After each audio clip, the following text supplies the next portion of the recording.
What's up, everyone? Welcome back to the channel. I've been absent for a couple of days because basically I bought a new computer and it took me a lot longer than I'd like to admit to set it up.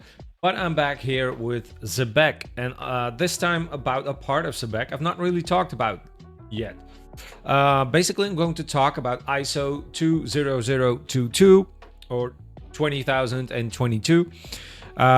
Which basically ISO stands for International Standard of Operation, and it means what it says it means. Basically, it is an international standard norm. It unifies different workflows across the planet, and standardizes them so uh, either traffic payments or quality or something along those lines can all be uniform and be recognized internationally. I think Zebec and other crypto are trying to be compliant as well, so it's not just Zebec, but I think Zebec being compliant to it, it opens up a lot of doors for the project. And also, I like to look at fundamentals of projects, and I mean, being compliant with an international standard, I think is very good. It's a very good thing, and it'll bring added value to the project. Now, how that exactly ties into it, I'll get into in the rest of the video.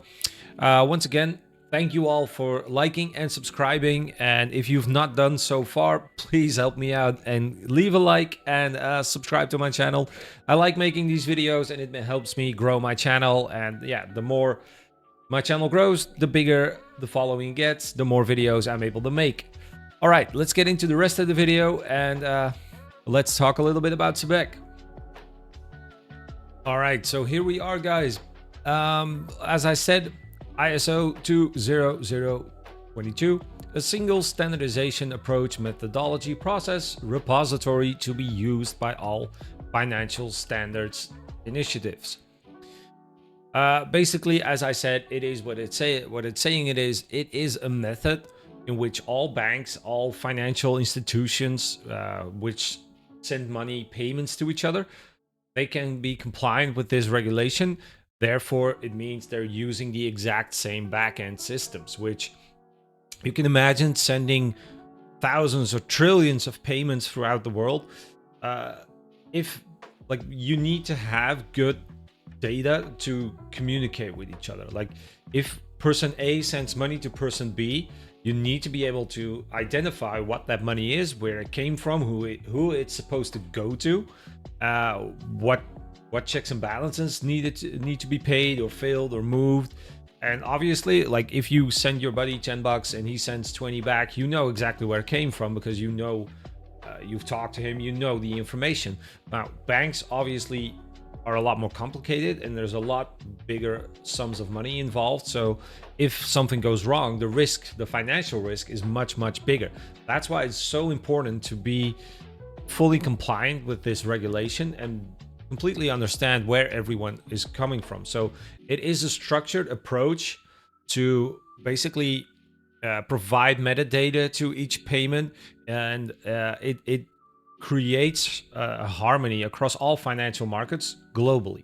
So the standard in itself is very good. It is obviously it's relatively new because right now there is a different system in use, which is called Swift, and I've grabbed a little bit of a summary. Well, Swift is the Society for Worldwide Interbank Financial Telecommunication, founded in 1973.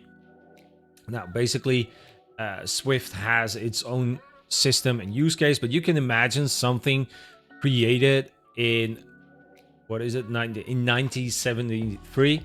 It's going to run into technical limitations, especially as the world is developing so quickly. There's obviously, with the introduction of crypto, speed of payments introduced in that is massively different than it was in 1973. And basically the Swift system has become outdated because if I personally send money to a different country, it's going to take several days. And if I send USDT to a different crypto wallet and across a fast network, let's say BSC, but the Binance Smart Chain, which I still use regularly. Let's say I send money to a different wallet, it's there basically before I even check. It's there. It's there. That's how fast crypto is as compared to outdated systems like Swift. And obviously, that goes through banks. Banks are open only on weekdays, so if you send a payment on Friday afternoon, it's very likely to not be processed throughout the weekend, and it'll be there on a Monday at the earliest, or possibly even Tuesday or longer if something does go wrong. So obviously, for the world as it is today, we want much quicker communication. We want our payments to be there instantly, not having to wait across the weekend. Now, that is something that ISO 2022 or 20022, that's where that comes into play, because it'll provide the structure across crypto or several crypto, whatever platform I think gains the most traction. But I think Zebec is very on the right track.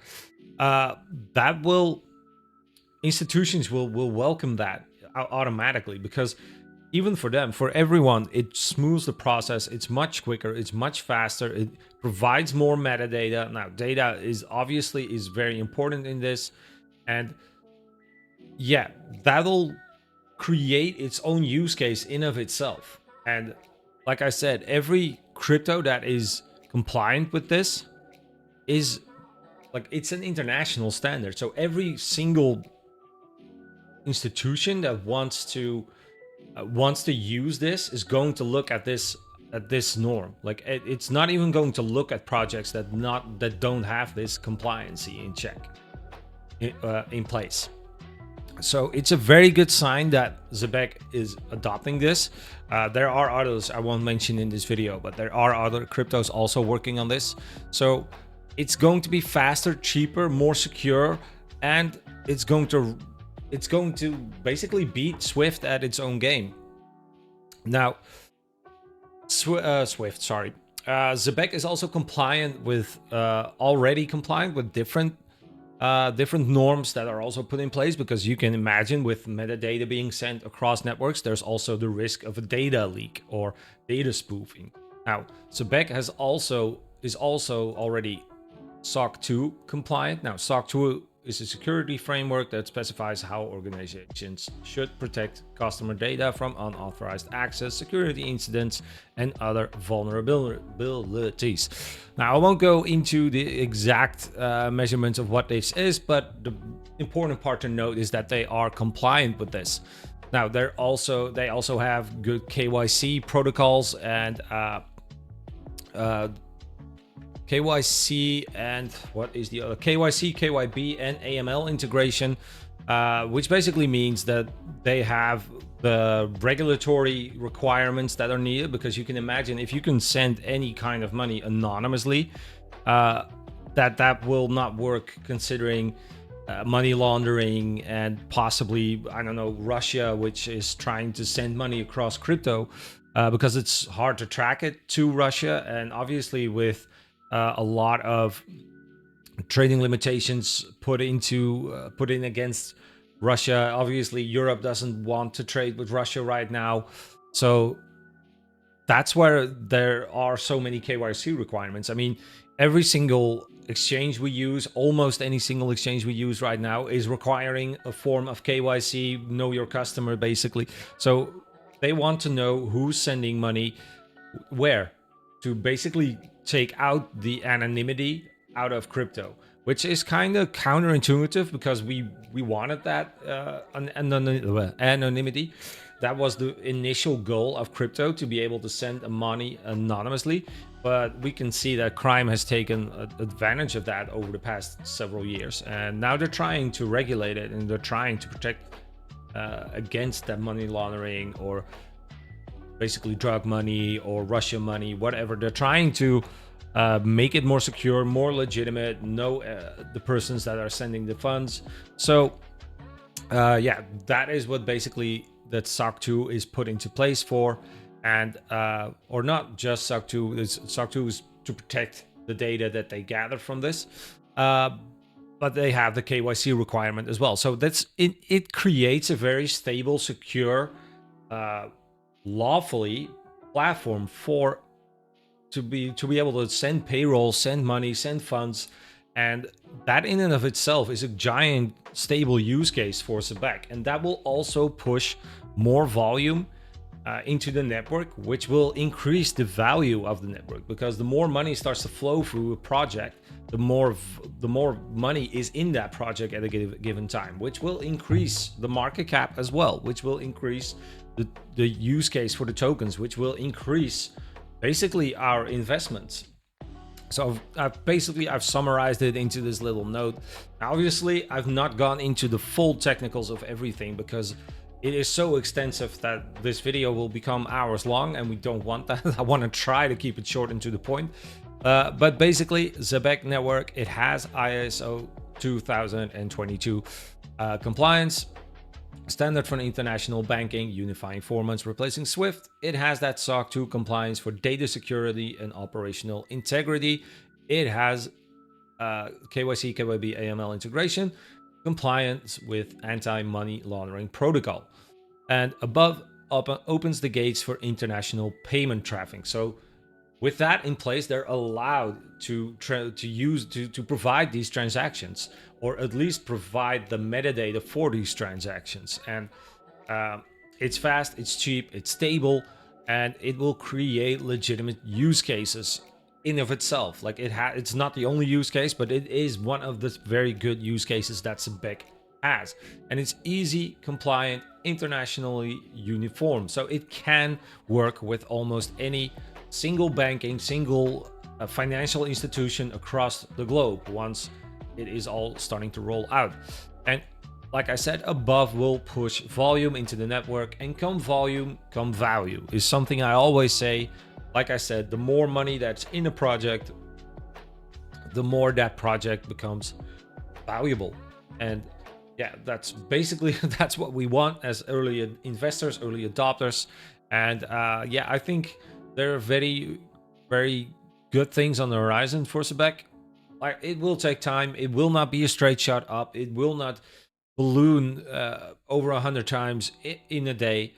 But I do think the future for Zebec is looking very bright if they manage to implement all this, and if they manage to do it fast, secure, cheap, and yeah, be able to provide this for all these institutions.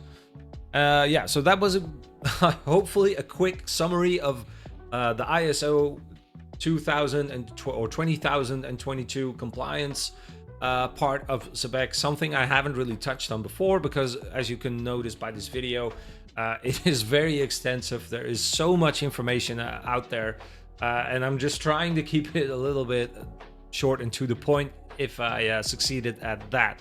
All right, so let me know what you guys think. If you have any knowledge about this stuff as well. If I missed something, feel free to point it out. Leave a comment down below. And yeah, if you like these videos, please leave a like and subscribe as well. And I'll see you on the next one, guys.